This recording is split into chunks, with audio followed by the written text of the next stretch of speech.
Buddy, welcome to Tuesday live stream. My first question is, can you hear me? Miss Laura, can you hear me on video? I'm trying out a new microphone and I'm not sure if it's working. So, hi. Can you guys hear me?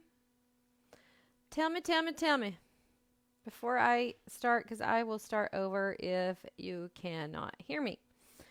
We are going to be talking about two things that you need to do today to set yourself up for success in 2020.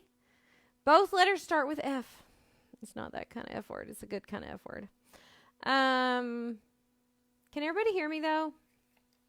Okay, Angela says yes. Okay, thank you, ma'am. So we are going to be talking about two words that will really help you with what you need to do for 2020. And the two words might surprise you, but I want you to, maybe you could guess them. It's a family show. So, here's the deal. We talked last week about your future self. How many of you did the exercise last week about your future self, where you wrote the letter? You could either write a letter from your past self to yourself now, write a letter from your future self to yourself now, write a letter to your future self, however you want to do it. But that was a fun exercise.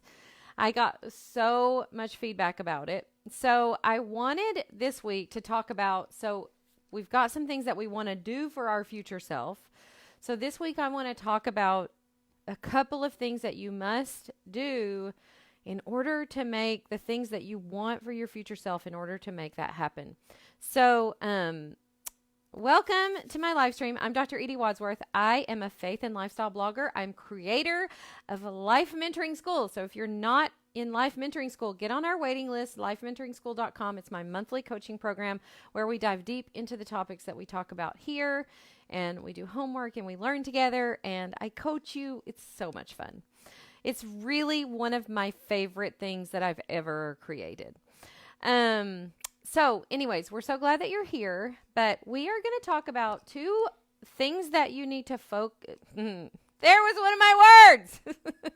Two things that you need to do in order to reach your goals for 2020, in order to become the future self that you want to become. The two words are focus and failure. Does that surprise anyone? If you're in my coaching program, it doesn't surprise you. Focus and failure. So we're going to talk about those two things. The first thing that I want to talk about is focus. You guys, we live in a literal sea of distraction. Can you please give me some hearts on this broadcast if you agree? We live in a literal sea of distraction. If you want to be distracted, distractions are everywhere. And even if you don't want to be distracted, and even if you're trying your best not to be distracted, you have to work really hard to not be distracted. So we're going to talk about focus. And as we talk about this, I want to teach you one of the concepts that really, really helps me with focus. It's called time blocking or time batching, like batching your things together or blocking your time. So one of the ways that this helps me so much is that once you get into a task, like whatever that task is for you, if that, for me, that task is often creating content, writing emails, at least for my work, making food. I like to make food in batches too. Actually, we just did that. My daughter is making a rice and chicken dish for lunch, and we made enough rice for the whole week. Why not? So we're batching our rice today. When I'm writing emails, I like to do emails. Like, I like to write several when I'm writing them. When I create videos on Tuesday, I create videos. I like to create a lot of videos. The reason why is because once you get into that task, whatever it is that you're doing, if it's organize your house or doing laundry or whatever, once you get into that task, you warm up, you get your sea legs. I think about when I'm at the gym, it takes me forever to warm up, but once I'm warmed up, watch out. So if you don't follow me on Instagram, go do that, Edie Wadsworth, at Edie Wadsworth, and you can see part of my workout this morning. It took me a while to get warmed up, but once I got warmed up, I did an extra set or two of the workout because I'm warmed up and I'm ready. And I feel like with learning how to really focus, part of the beauty of focusing is that you get into the zone, like you get into the focus zone, and then everything goes faster. It takes less time. So when it takes me a while, if y'all can see the setup I got going on right here.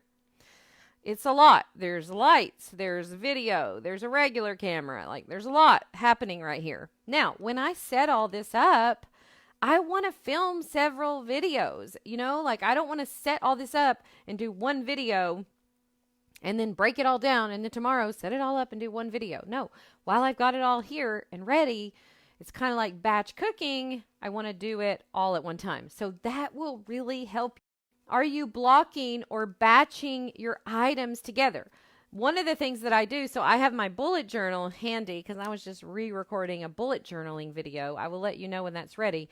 But one of the things that I have are these sticky notes that I keep with my planner and my bullet journal. So when I need to make phone calls like I did today, I wrote the phone calls that I needed to make on a piece of paper. I took the piece of paper in my car. And on the way back from the gym, guess what Miss Edie did? I made my phone calls. I don't like to talk on the phone. And so I will procrastinate it. How many phone call procrastinators do we have in the house? Probably a lot. So when I'm making phone calls, it's just so easy to just keep making them. I talked to like 3 people this morning. I was feeling so social and so accomplished. I got Tom-Tom's. I talked to the school about getting him some tutoring. We didn't do so great on our spelling test last week.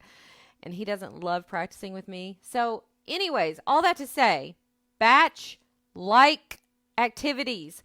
Do time blocking so that when you're in the mode of that thing, you're in the mode and you're doing it, and you can do it faster and faster.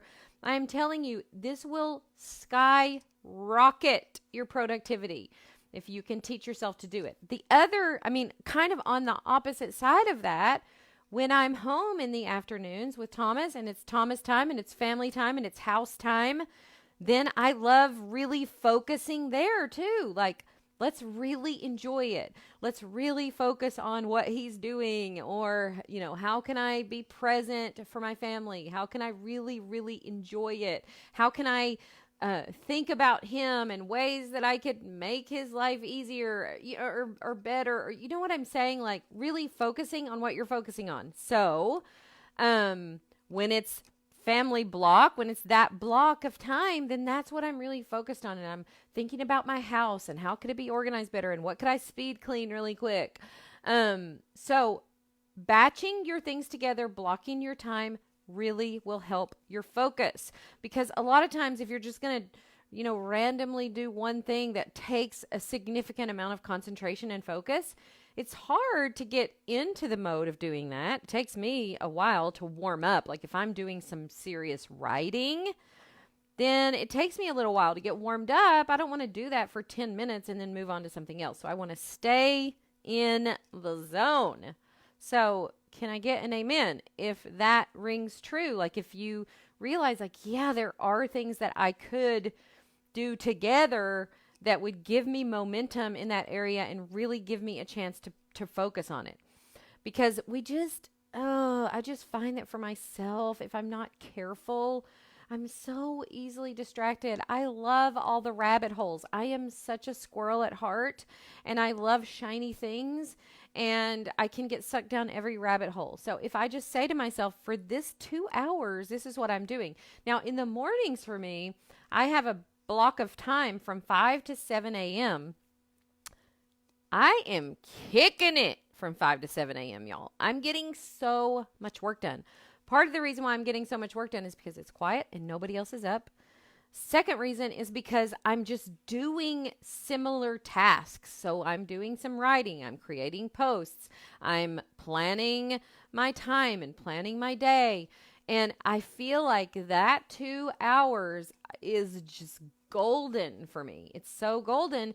But then when that 2 hours is up and it's Thomas time and we got to get out for school and ready for errands, like, you got to switch gears. And so then I'm all in for that one. So I feel like it helps us from being so scattered and like, now I'm doing this, a little bit of this, a little bit of that. It's like, no, now it's this, and really giving your whole heart and your whole time and attention to the thing you're actually doing. So when it's after school and it's family time and it's dinner time, like, I love that. I love making food and I love family time, but being present there and not trying to write an email when I'm making dinner.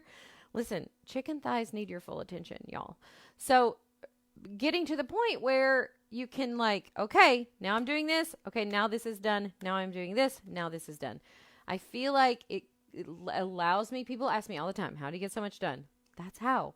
That's a huge reason. The other reason is I write a lot of things down, but really batching things that are alike together, getting that all done. For instance, I'll think of something like, oh, I need to go online and order such and such.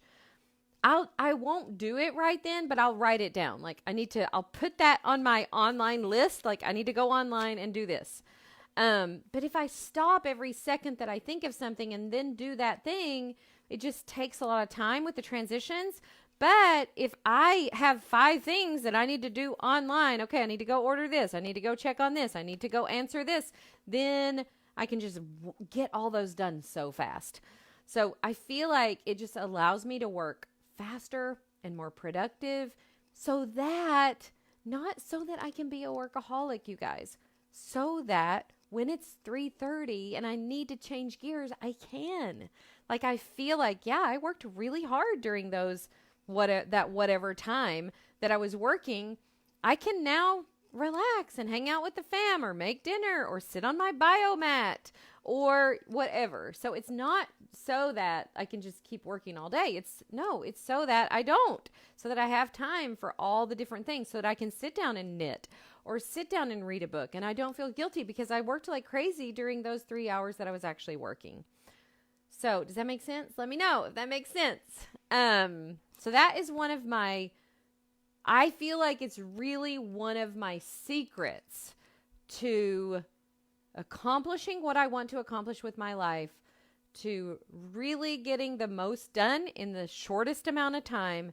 I feel like it's magical. Focus is just seriously so key. And a lot of us don't focus. A lot of us, if you're like me and I'm not careful, I can just be so scattered. The second thing that I think really, really helps is failure. Not being afraid to fail, not making failure mean something crazy, but almost, and I hate to say it like this, but this is almost how I think about it, y'all.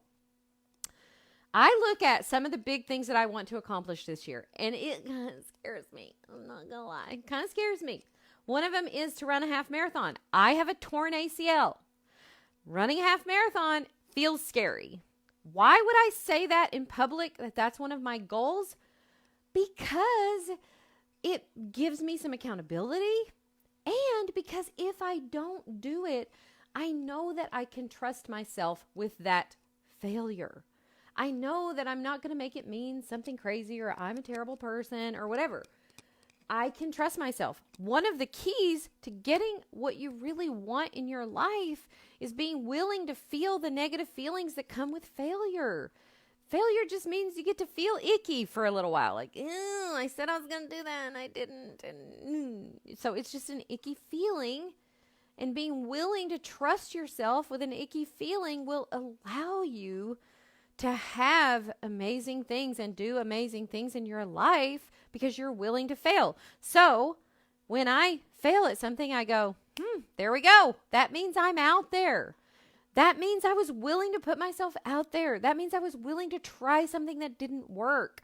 That means that I was willing to be out of my comfort zone. That means that I'm willing to feel negative emotion and I don't die from it. It's all fine.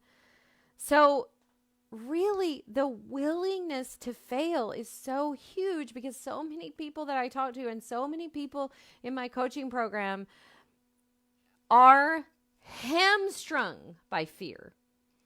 I mean, maybe you're willing to say, that's me. Like, I am so hamstrung by fear. I'm afraid that I'm going to try something. It's not going to work out. I'm afraid I'm going to try to build this business and it's not going to work out. I'm afraid no, it's probably not going to work out the first time you try it, or the second or the third.